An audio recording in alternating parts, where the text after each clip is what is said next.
Karl, Newcastle Fans TV. How are you, Karl? Not too bad. How are you? Yeah, good. So listen, mate, well done ringing in. And I've said on Twitter, proper debate. And I just want to say, listen, I've done a thing this week saying that I believe Newcastle are in a relegation battle. I am. But the stick on social media, myself and Chris get, is like, it's ridiculous, really, that the fact that we've never said Steve Bruce is a great manager. We've never said that. I've never said Newcastle getting a Champions League place. I think the average since 1992, the average league position in the Premier League is 10th. They're not playing well. It's not great to watch. But when I've read what Steve Bruce said, and Karl, please correct me if I'm wrong, saying that, the remit is to stay in the Premier League and then edge forward.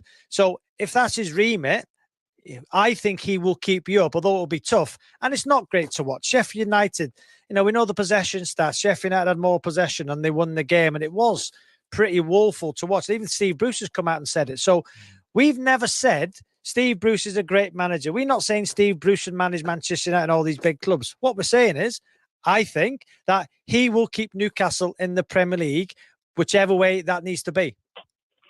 I think where a lot of that comes from, rightly or wrongly, is that a lot of Newcastle fans feel that yourself and Chris can sometimes bait us into thinking that Steve Bruce is actually doing a good job. How do we do that, though? Go on, how do we do that? I'm just saying, and maybe you've not necessarily watched the games. It seems sometimes that we watch them all. Watch them all. I watch every single, not that every single, I would say I've watched 2/3 of Newcastle games this season. And I would say possession-based, don't get the least possession.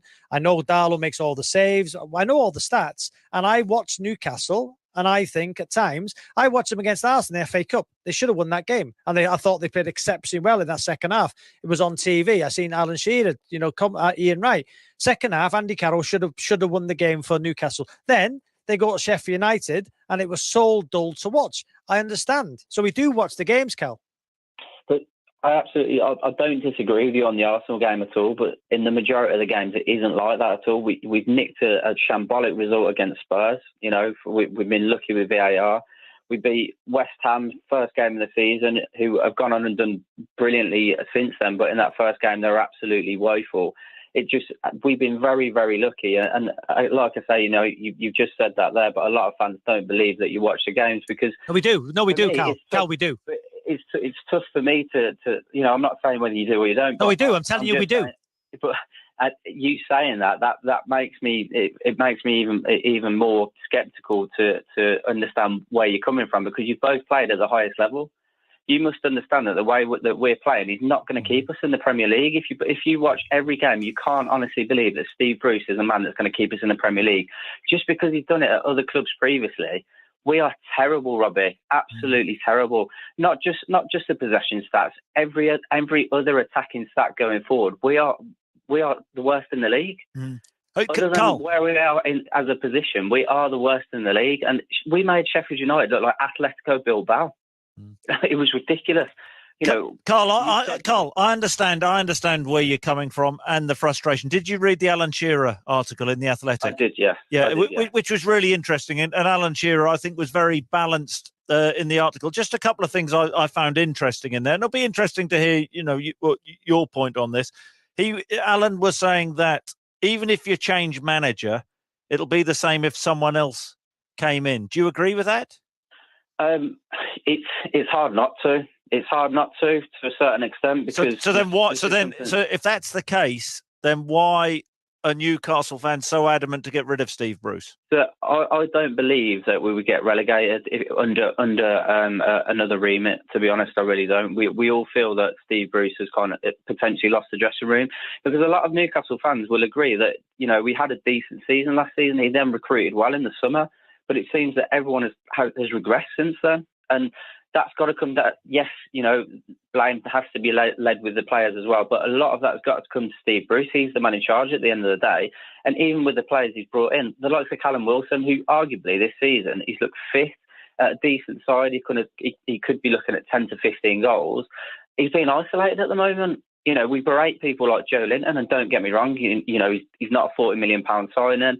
I think there is a footballer in there, maybe not a Premier League footballer, but even him, he gets stick because of the way he's played.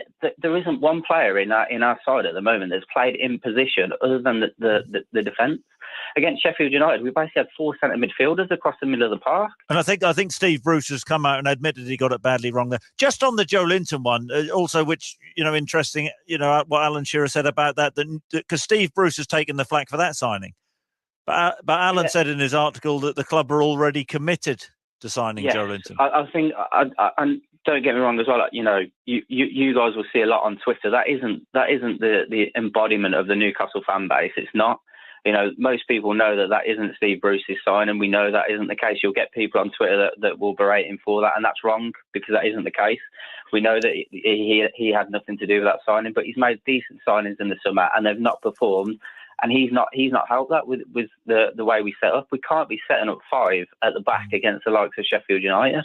And just finally, Karl, this Steve Bruce is really interesting. His comments. He came out fighting, came out swinging. So took responsibility for the performance. But do you agree with him? The fact that he said that that the criticism is taken from minute 1 since he's been in the door at Newcastle has been personal. Do you agree with that? There's some personal criticism, obviously, with his affiliation with Sunderland and the fact that you can't defend it. He has bounced from club to club. It doesn't seem there's been much loyalty there. I appreciate that. He's a Geordie lad, but in all honesty, Chris, nobody believes that he's got Newcastle at heart. We really don't. He's a Manchester United boy through and through, and we honestly feel that if he had any love for this club, then he'd have walked by now. Karl, on that, listen, I might be completely wrong, but listen, I'm a friend of Steve Bruce, and these people saying that me, Chris, and Steve have got the same agent, which is completely untrue and fake news. That was an absolute load of nonsense. But when I was at Birmingham, there was an opportunity that Steve Bruce went to Newcastle and he turned it down. And I can tell you, because of the project he had at Birmingham, I believe he would have gone then, but something kept him there. I believe he's got Newcastle at heart. That's just my own beliefs. I might be completely wrong, Karl. But I was going to say on that, off the back of that, Robbie, you know him as a person. A lot of people, nobody disrespects Steve Bruce for what he's done in football, but we feel that his man management, his man management is clearly good, and a lot of people will implore that, but it only goes so far. And I think in this day and age, in terms of how football has gone, he's past it, unfortunately. So who would you want in then, Karl? Listen, I think it's been a good debate, Karl. Really, really good. Who would you want in then if you wanted Steve Bruce to go? It would be an unrealistic one, honestly, Robbie. But I'd absolutely love Steve and Gerrard, but I know that's never going to happen. So realistically, at the moment, I'd give Eddie Howe a go if it was possible. It's unfortunate it hasn't worked out for Steve Bruce. I don't dislike the bloke, but it's the way things have gone. I think every Newcastle fan would agree. So you want to bring a manager in who took Bournemouth down last season? I appreciate that, but he knows those Bournemouth players and he did attack. We want to go out and see attacking football. If we're going to go down, we'd rather do it fighting, not rolling over for teams like Sheffield United. Yeah. Karl, listen, thanks so much for the debate, Karl. Thanks, Karl.